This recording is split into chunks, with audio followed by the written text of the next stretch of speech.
Bore and welcome to the village of Llyn in North Wales, where today we're at the foot of the magnificent Wyddfa, or Mount Snowdon. Yes, it's that big one over there. And soon 8 artists will be preparing to scale the dizzy heights of artistic excellence. It's a brand new episode of Landscape Artist of the Year. It's Heat 2, and we've presented 8 more artists with an incredible but challenging view. This is possibly one of the most daunting landscapes in Britain. The view is breathtaking. It's the perfect subject.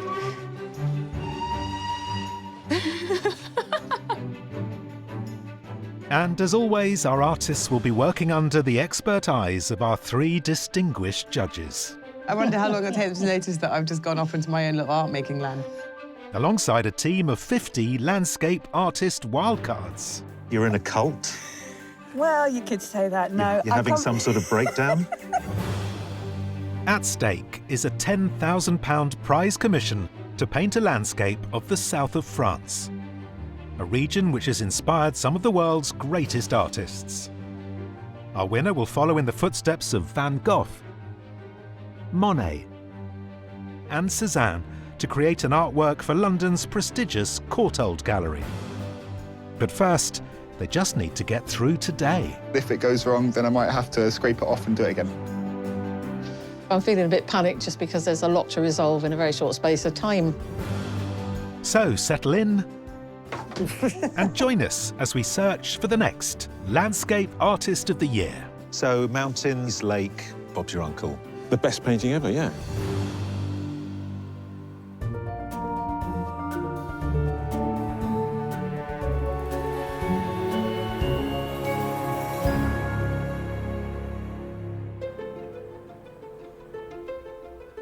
Today's 8 artists have made the journey from all corners of the United Kingdom. Professional painters Mark Harrison from Brighton and Claire Rose from Pembrokeshire. Urban designer Mike Biddulph from Cardiff, and recent art school graduate Kayla Spence from the Scottish Highlands. I'm a little bit anxious for how tiring it might be, but I'm really excited. Also joining us are business developer Anna Rowe Tyson from Hampshire, London-based artists Charlotte May, Indian-born Marcio Fernandez, and Simon Gazzard, an art teacher also from London. I'm feeling great, really nervous, but excited, and it's really beautiful here, and I'm looking forward to getting going, yeah.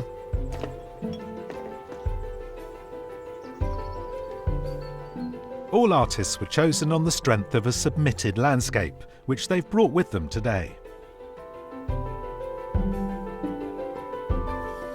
And as they take in their surroundings and prepare their kit, they're contemplating the epic task ahead. There could be nothing better than this today. There's a huge piece of nature in front of me, and I'm ready to start the challenge, yeah. When I got here, the lighting was how it was, the early morning, sunlight coming through the valley.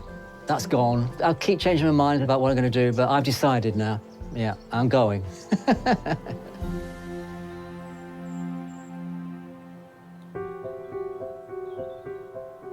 Artists, it's time to get those crampons on because your challenge is about to begin. You have 4 hours to complete your artworks, and your time starts now.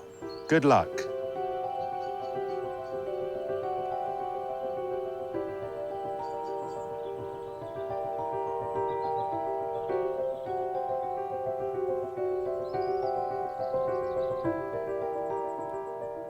As dramatic cloud rolls in over the Snowdonia mountain range, today our artist's view is out over Llyn Padarn, Llanberis's lake.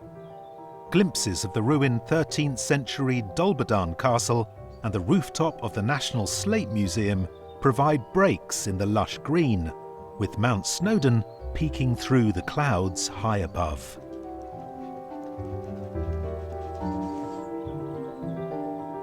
I'm sort of wondering whether I'm going to go for that, with that building right at the bottom. I'm not going to do that.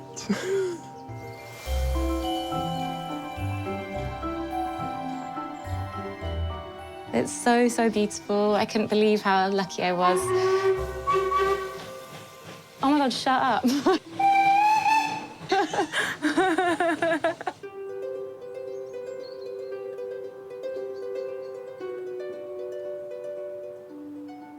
I didn't bring much with me today. I bought a few pens and maybe about 20 coloured pencils. I often draw urban environments, so I'm actually interested in the buildings, and I love rendering trees.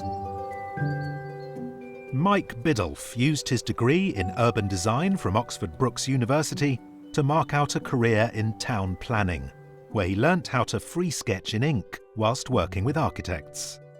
Mike's submission, which took 20 hours, depicts overlapping tree roots at Avebury Ring in Wiltshire and was drawn with fine liner pens on cartridge paper.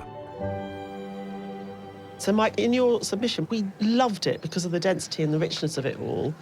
I love the way in which it sort of filled the entire sheet of paper. And, you know, there's a lot of information here too. So does it sort of speak to you? Yes, it does. I, of course, am drawn towards things that are rendered well with a pen. So, so I've drawn the castle and the museum first. The castle slightly off-centre, so I might have made a mistake. If you know what you can give us in 4 hours, yes, you either exactly. sort of reduce the size or you reduce the density of the ink. That's right. So I'm going to use crayon to fill in certain areas. I might have taken on too much. We'll find out.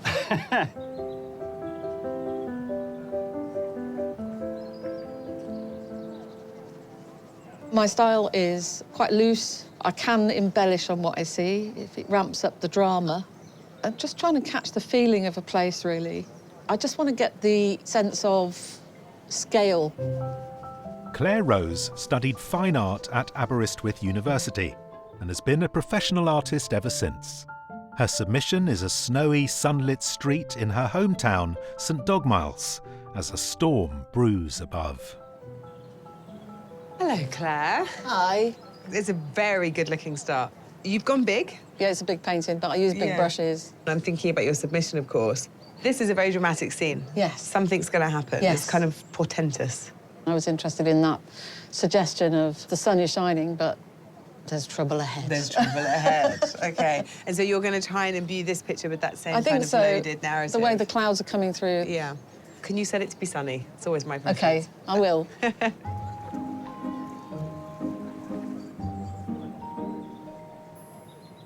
Nice view, isn't it? I mean, it's just got everything you want. We've got a bit of water, we've got a mountain, we've got a steam train every now and again, we've got a village, a church, woods, fields, sheep.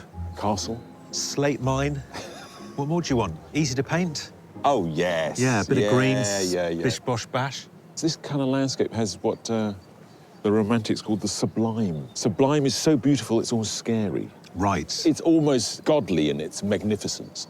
So I expect the best paintings ever. Really? Yeah, easy peasy. You know, we're sitting in front of elemental stuff here. Water, ridges, weather. The majesty of nature. I don't think you can go wrong. I'm sorry. I mean, you'd have to be... You'd have to be me. to get it wrong. To muck this up. Yeah.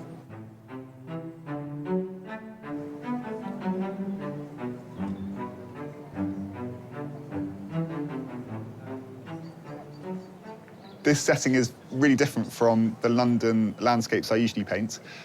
I like to have people in my pictures generally, and I try and sort of capture energy and movement in my paintings. Born and bred Londoner Simon Gazzard worked as an architect for 20 years before retraining as an art teacher. His submission in oils with trademark figures was painted quickly with fresh, bright colours to capture the atmosphere of Hampstead Heath on a summer's day. Simon, it seems to me you started quite quickly. Looking at your submission, you're describing the relationship between person and nature. Yeah. It looks like you've introduced a person. Yeah. So usually I like some sort of figure in a painting just to introduce you to the scene. Okay. So I've tried to kind of go with a nice sky, mountains, a few bits of detail, and then a kind of little story. Well, it's looking gorgeous. Thank you.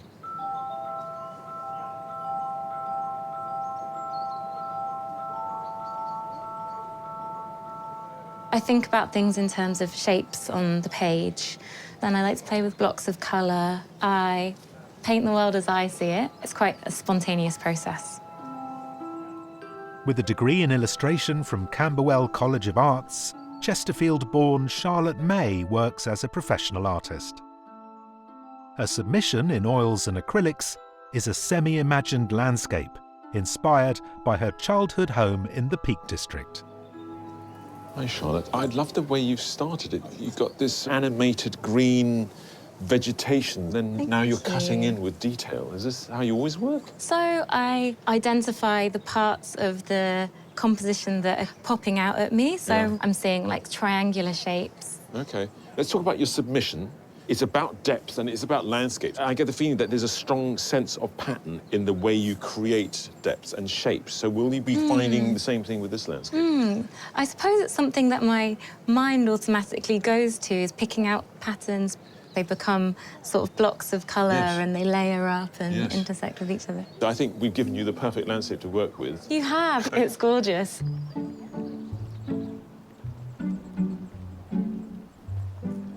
Our 8 artists aren't the only ones painting today. Marching up the trail alongside the pods, it's our 50 landscape artist wildcards. And some of them have travelled hundreds of miles to be here. So I'm from Ireland, I live in Dublin, and I came over on the ferry yesterday. Every direction that you look here, there's something to paint.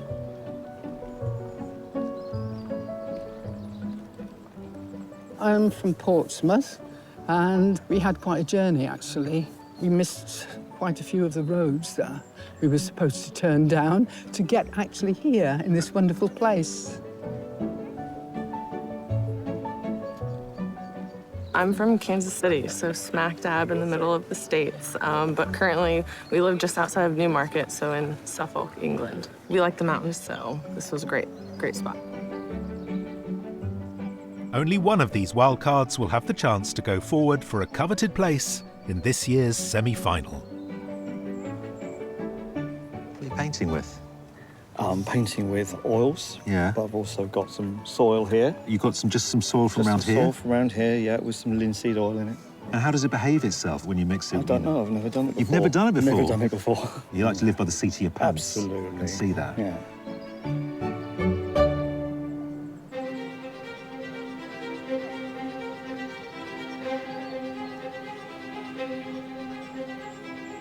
I've managed to fill the page, so I've got to now build the image out and make it look more convincing. But I think that I've got a long way to go. Starting on details probably a bit too soon. I'm not quite happy yet. It's all two similar tones. I've gone for a really ambitious composition, so everything could go wrong at this stage, everything.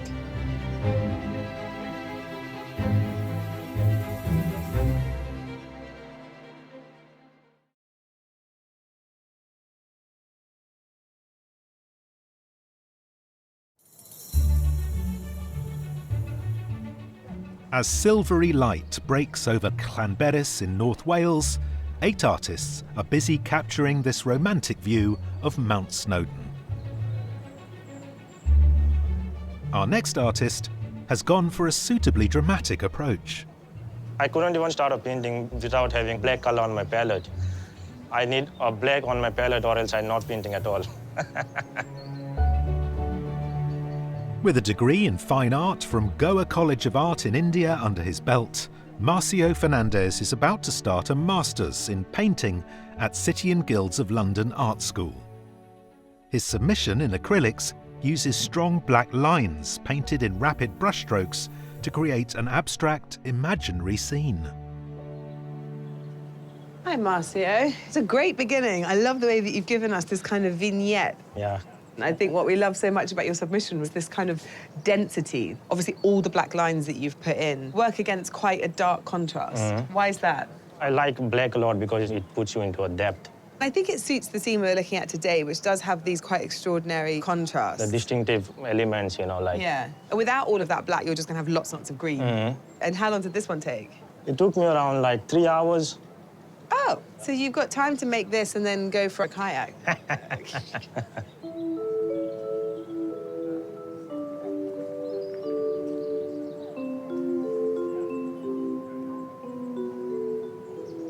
As beautiful as the mountains are, in order to get their majesty, I'd have to work bigger than I'm working. I've decided to paint this section because it just seemed like quite a nice, interesting view to take a slice of. Anna Rowe Tyson studied illustration at the University of Westminster and works part-time for a luxury furniture company. Her landscapes zoom in on the details of a scene, focusing on colours and shapes, as in her submission of chairs outside a cafe in Belgium. Hello, Anna. I'm just thinking of your submission. You aren't very strange in your choices, in a good way. We've given you this vista, you know, Snowdon lurking in the clouds, and you've gone for some trees and some lakes. Funny enough, it looks like a Chinese landscape, and that it's very vertical. You've got no sense of where you are in it. I just like the little bits of the lake sort of glimpsing through the trees. Talking about this painting and then talking about your submission, it all makes sense. You're zoning in again, did you say? I am zoning in, but I guess it's not a traditional landscape, No. maybe.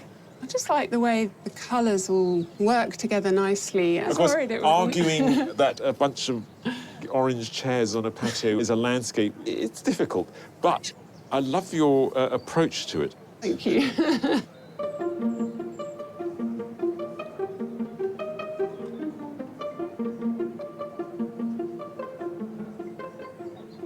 All my paintings are about atmosphere and mood, through colour, through perspective, but I like to invent a lot of things as well. I'm an imaginative realist. Mark Harrison has a postgraduate degree in illustration from Wimbledon School of Art, and after 30 years illustrating book covers, he now concentrates on his own work. Mark's submission, which took 10 days, depicts a semi-imagined empty street in the US state of Texas. You like drama, don't you? Yeah, and yeah, mood. yeah, I yeah. can Oh, tell yeah, from your I- submission, Mark. What we really liked was the way in which you use that sort of rusty orange to highlight and pick up across the painting. I mean, in a way, if we had a beautiful blue sky day, you'd Oh, be it'd be hopeless. complaining. I'll just give up on that and just make it a nighttime scene anyway. Why have you got to make it a nighttime scene? Have we not given you enough? I will often take a daylight scene and just make it into night, you know. I thought, well, actually, no, it's getting very moody now, you know, all these clouds hugging the tops of the mountains. So I thought, well, let's go for a night scene. OK.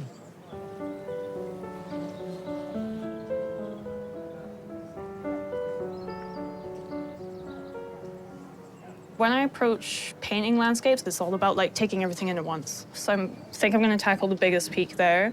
I like capturing the things that you're probably going to remember the most. Originally from Moray in the northeast of Scotland, Kayla Spence studied painting at Gray's School of Art in Aberdeen. Their submission is of Rogie Falls outside Inverness, painted with quick, intuitive, dark marks, with added motifs representing the relationship between memory and place. Kayla, how are you feeling? Feeling pretty good. You've gone for this really kind of zoomed in, like it's very pronounced. What we really loved about your submission is that you presented this delicious and intoxicating, fabulous waterscape, but then these little vignettes interrupt it. You're not going to put any of the water in? No, I kind of was just drawn to those peaks. Like, there's so much to choose from. I think you do just kind of have to narrow it in. Exactly. And I really like the way that you've like really gone in. It's like rugged and meaty and big, and you can really kind of get stuck in. Oh, thank you.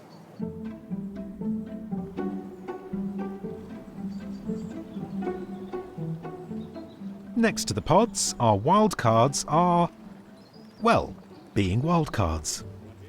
Sarah, OK, don't tell me. You're getting married? Nope. You're shy? I'm definitely not shy. You're in a cult? Well, you could say that. No, You're having some sort of breakdown? We've suffered terribly with midgies. Oh, it's midgies. Now you've mentioned them, I've started to feel itchy. But...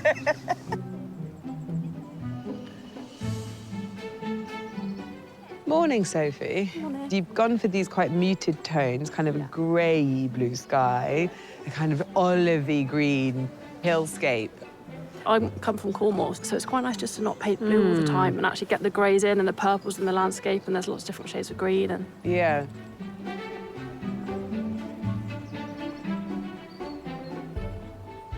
I haven't used charcoal for a while, but I thought it'd be good for this kind of landscape, all the clouds, so much light and shade.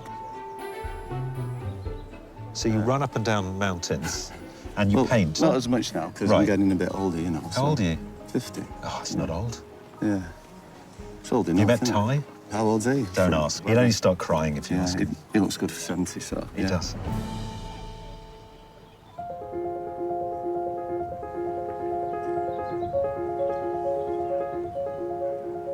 I still haven't painted in the sky, and that could maybe throw me off a little bit. So I think I really need to work on giving more of a range. So that's what I'm going to work on for the next 2 hours.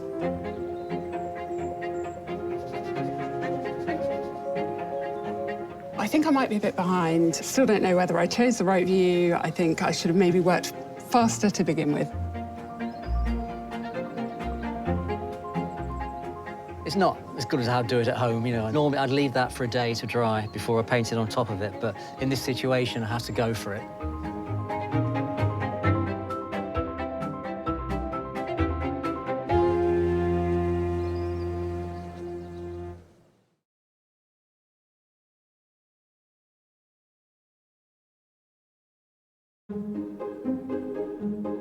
In Snowdonia, our 8 artists are creating their own interpretations of a landscape steeped in the sublime.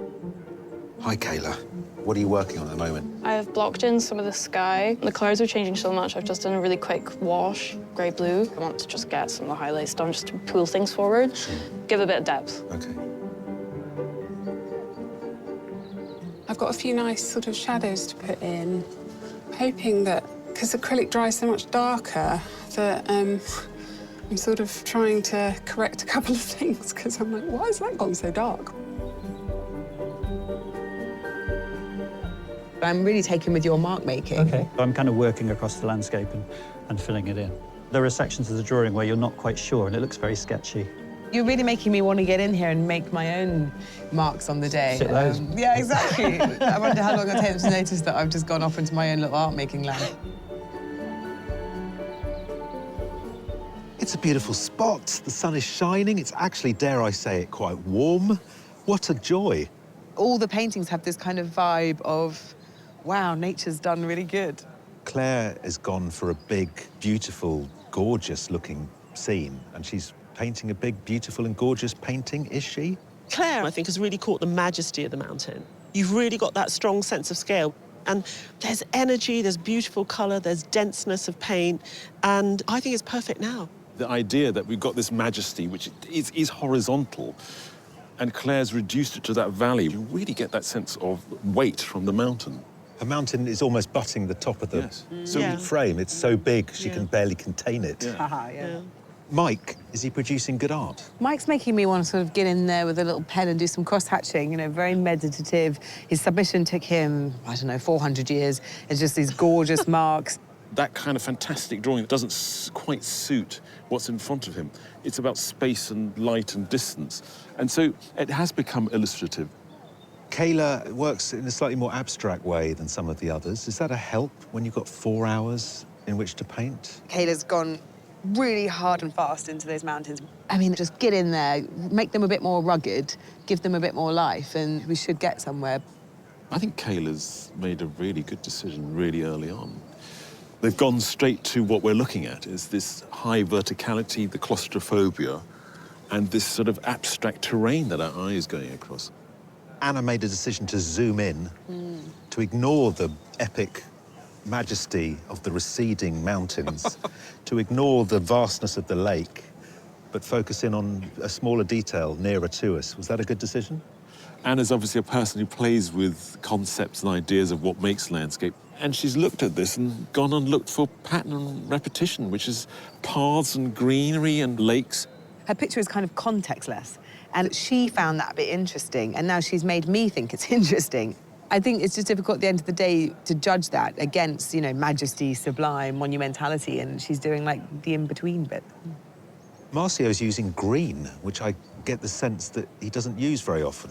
Well, green's a bit of a holiday from black. I mean, this is an artist that's just sort of obsessed by making black and is sort of quite defiant in his use of it. I love the submission because of the balance between the painted surface, which is very rough, and I find in today's work the black line has overtaken the painted. The balance is different. Charlotte's working with patterns and blocks of colour. Are you enjoying what she's doing? Seeing the submission in real life, you suddenly realise it is very flat and that each bit of pattern is very much like the next. So it feels very samey as your eye goes across the surface. I think the thing that Charlotte's going to have to contend with is monumentality. Her language has got something about it which is quite pretty, and in its flatness, it will detract from the scale that we're dealing with, and I think it's got to have a bit of oomph. Mark says he would normally leave things to dry now for a day, but he can't do that, so he's having to change his technique. I don't know why he's not embracing what we have here today, why he's having to turn it into something other. Oh, I love it, though. I mean, I'm glad he's turned it into something other. There's, like, 7 other green mountains. Like, I think it's marvellous.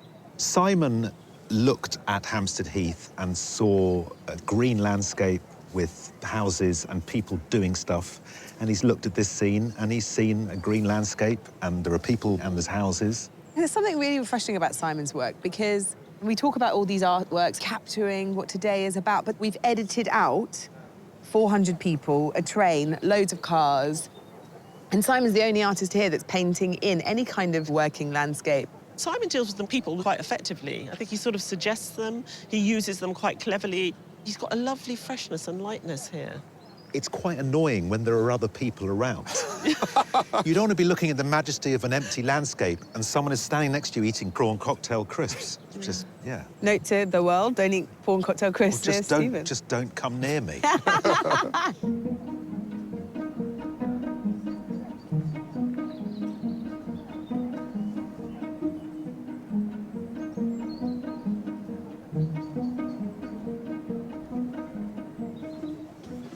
Hello. Hey, Charlotte. What's still to do here? Well, I'm still chipping away at the composition, and I do it by laying down shapes and layers and things like that, so I'm hoping to come out the other side before the end.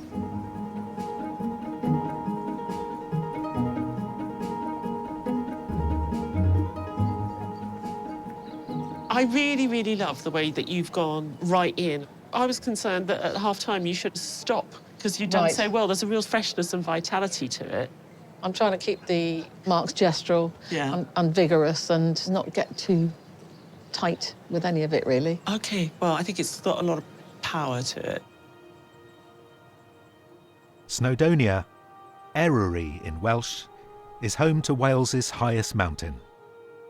In the 18th century, this region became a hotspot for British holidaymakers and landscape artists. Travelling on the continent was suddenly very hard because Britain was at war with France after the French Revolution. So people were beginning to discover Wales as a tourist destination from about the 1770s. Including English Romantic painter J.M.W. Turner.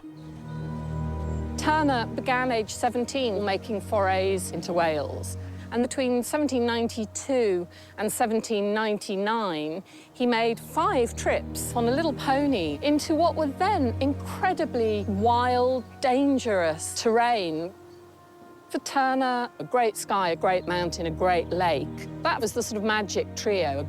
And of course, one of the things he painted was Dolbadarn Castle.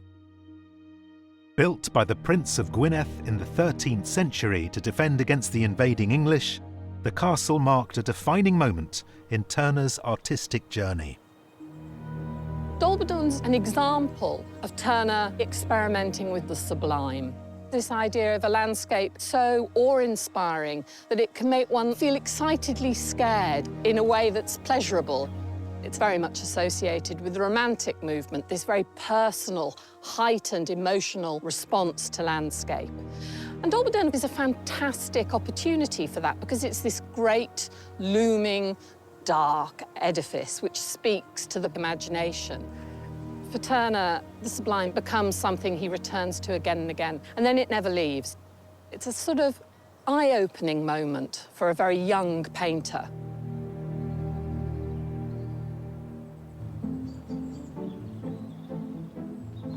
Alongside our pod artists, the Wildcards are nearing the end of their day's painting. And for some, it's decision time. I was looking at the mountains first, and they're just stunning. And so I thought I'd cover that. But then I turned round, and the lake's awesome also. So I thought I'd do them both and see which one I preferred at the end of the day. And the judges have been checking on their endeavours. You do capture a real sense of the majesty and the enormity of the mountains, which is quite difficult to do with pen and ink. So nice of you to say so. Yeah, Thank you. well done. Do you always use that pink? It's pretty loud. It is. It gives it a certain vibrancy, though, to work from as an anchor. Yeah. But only one wildcard can win. It really was a fantastic day today.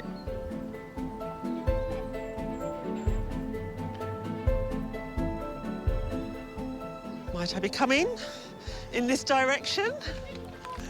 Congratulations, you are wildcard winner today. And Sophie Ryder's robust, blocky panorama is the judges' overall favourite. You really managed to keep a strong sense of the place and the drama and the grandeur. It's stylised, it's different, but it's here. Well done. Thank you. Oh, I'm so happy. I'm amazed. I was just expecting to sit and paint and have a lovely day, and the fact I've won this is just the icing on the cake. Sophie from Hale in Cornwall enters a pool of wildcard winners, one of whom will be picked to paint in the semi-final.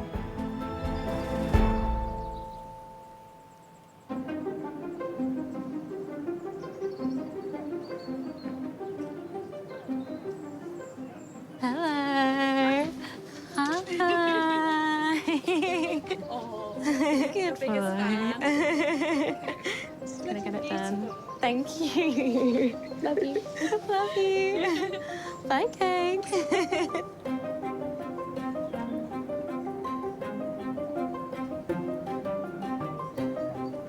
I think that I'm got the sky well on its way now. Somehow, when you get the sky right, then everything else kind of follows on from the sky.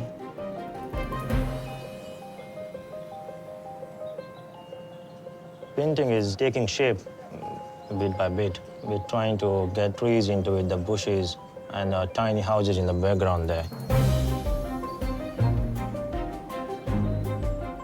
The lake has been either quite bright or quite dark, so choosing which version of the lake to paint has been a little bit challenging. So the changing light has been a struggle, I'm not going to lie.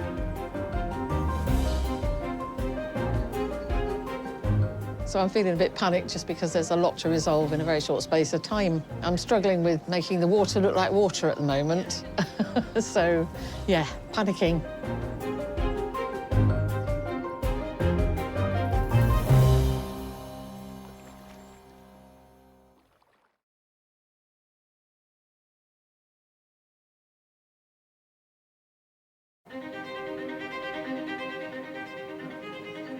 Eight artists are nearing the end of their lakeside landscape challenge in Llyn Padarn in North Wales. So this is a very relaxing pod to be in, because some people are really panicking they're not going to finish, but you just look as calm as a cucumber. Basically, 80% is done, and I'm left with a bit of borders on the trees and to show a bit of depth. And I guess that's it. Well, good. Enjoy the last few serene moments here. It's a beautiful place to be, isn't it? Indeed.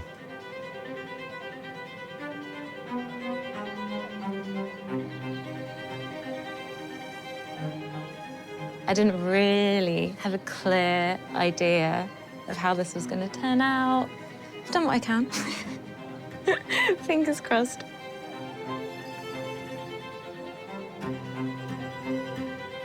Just an hour more would have been perfect, but yeah, I think I can get it done.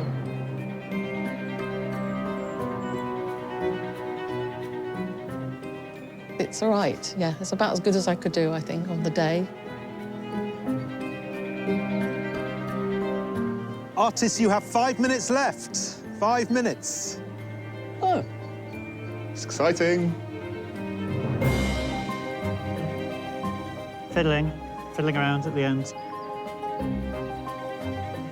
I'll probably make a mess of it, should leave it alone.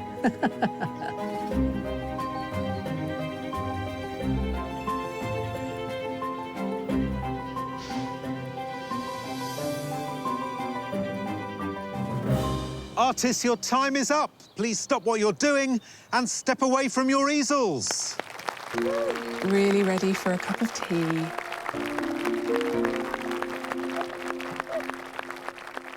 Today's definitely been one of those days that exists kind of on its own in a small pocket away from your normal life. Yeah, it definitely feels a bit unreal.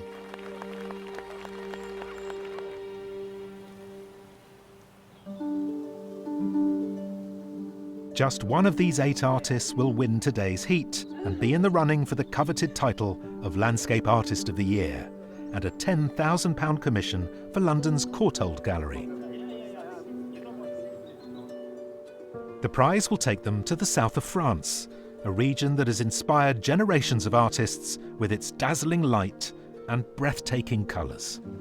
They'll retrace the steps of some of the greats of art history, like post-impressionist Henri Matisse, who started visiting the region in the early 1900s. Matisse was an endlessly experimental artist. He worked with Fauvism, which was very much about describing a landscape through colour. How do we know this beach is hot? Let's paint it red. So Matisse gets to the south of France, and this is really the place where he starts to look at the natural world in its kind of most bold and vivacious form. We want an artist who really is able to be their best selves in the south of France. This is where art took huge steps forward. We need the artist to kind of walk in those footsteps, to take on that challenge.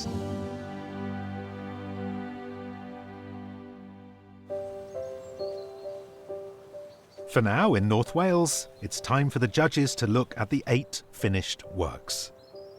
To help decide which artist to send through to this year's semi-final, they narrow their selection to a shortlist of 3. I feel like we gave our artists such an incredible view today that all of them responded really well, and they all understood that it was about feeling. Yeah. So Claire, I think, really took us right there, wanting to get that sort of sense of awe and drama in the landscape. Yeah. What I think Claire's done very well is the format. You know, we do get a sense of this incredibly high landscape looking down into the water and being compressed by the weight of the landscape. And that adds to its scale and enormity. I'm really pleased that Mike cropped his page, actually, because the intensity he's been able to achieve in the trees is really beautiful. What we love is his mark making with monochrome and with the black ink. But actually, the green is really intense. Does it have a strong sense of place here in North Wales? I'm not sure. Whereas Kayla's mountains really feel like North Wales. I mean, there's sort of an intensity to them. The choice of composition was great. It feels very simple, but it really gives you a punch in the gut. I think Anna, on the other hand, was maybe overawed by nature and then chose a little sort of passageway through. I think the paint is excellent. I mean, it's incredibly beautiful. It's interesting. She's gone through this place. You don't know what it is or where it is, but every element is so beautifully and delicately painted. Marzio, I love the intensity of it. I love the way in which he uses black. There's a vigorousness to everything. Marzio didn't need to paint the kayakers, I think, because it took the narrative somewhere else. He's conjured something very strange, almost prehistoric. Therefore, I find the kayaks a bit distracting. Charlotte, I mean, very interesting way of breaking up the landscape into its constituent parts. Very different way of traversing space. You know, you can walk across these shapes and you can get through to the mountain and the sky. I think Charlotte's work is playful. I could bounce across those pieces rather than walk across them. They're sort of poofs of marshmallow, like coloured green or something. Mark has taken me back to my exhibitions on 19th century symbolist painters. Yeah. It's not Wales, is it? It is more Norway. Yeah, exactly. Yeah. I love what he's done in many ways. It's very romantic. I've just got this one question in my head, which is just, why? Why? Because it looks great. I like the fact that I can be transported to some different century in a Nordic country, and I think that shows some extraordinary sort of imagination and skill. Simon's painting is an absolute banger. I mean, it works so well. What he's done is sophisticated because there's just a genuine honesty running throughout it. There's just some absolutely to die for passages of paint here. Simon's choices, I think, were brilliant in part. As we come into the foreground, it becomes less abstract, less about painting. It starts more anecdotal. And then it starts getting a bit sweet and narrative.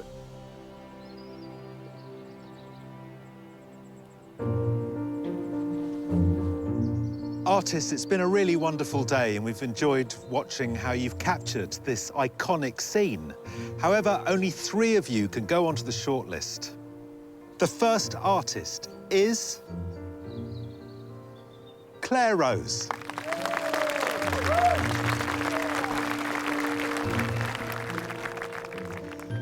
The second artist on the shortlist is Anna Rowe Tyson.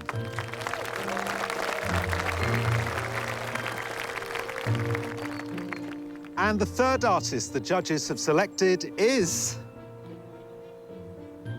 Mark Harrison. Oh.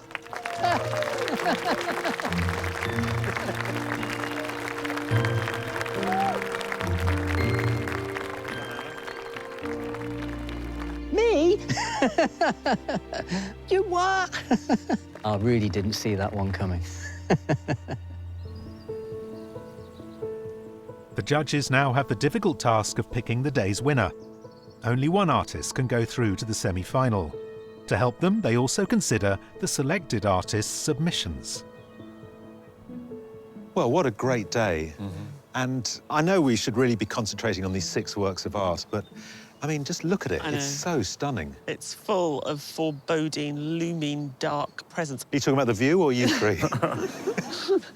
So, Anna's submission focused on a detail of a scene. We have no idea what the rest of that scene looks like. Today, she did the same thing. She's just a very brilliant painter, although she picks very strange non-areas to paint.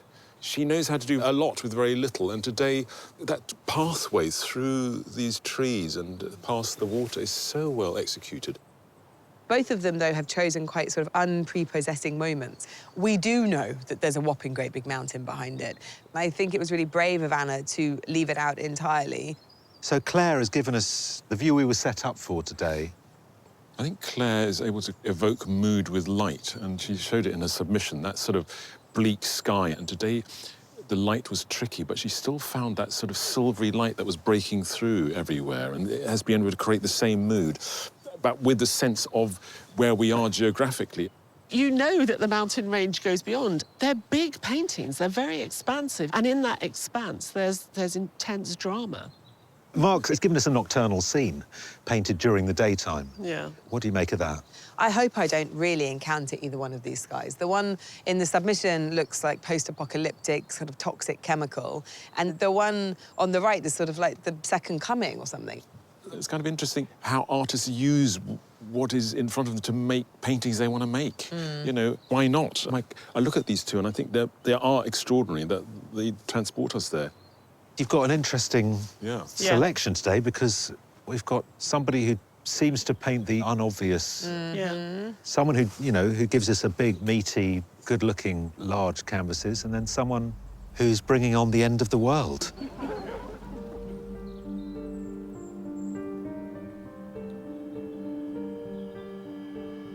Anna, Claire, Mark, all 3 of you should think of yourselves as winners today, but sadly, only one of you can go through to the semi-final. And the artist the judges have selected is Claire Rose.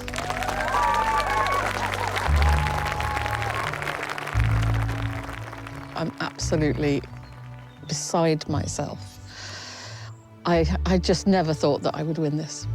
I'm delighted. I'm just, don't know what to say.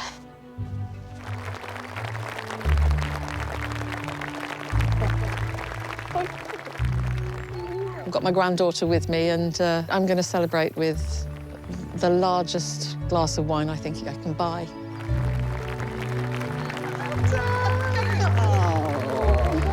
Thank you so much. We love courageous artists, and today we gave our artists this enormous mountain to paint, and Claire went, I can do that.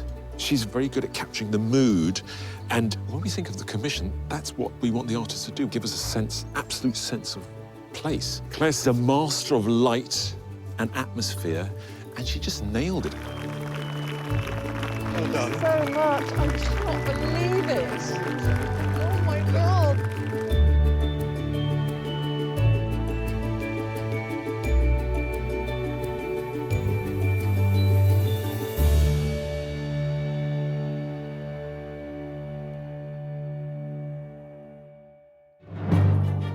Next time, we're in Bristol. Have I painted a bridge before? No, I haven't, but there's a first for everything.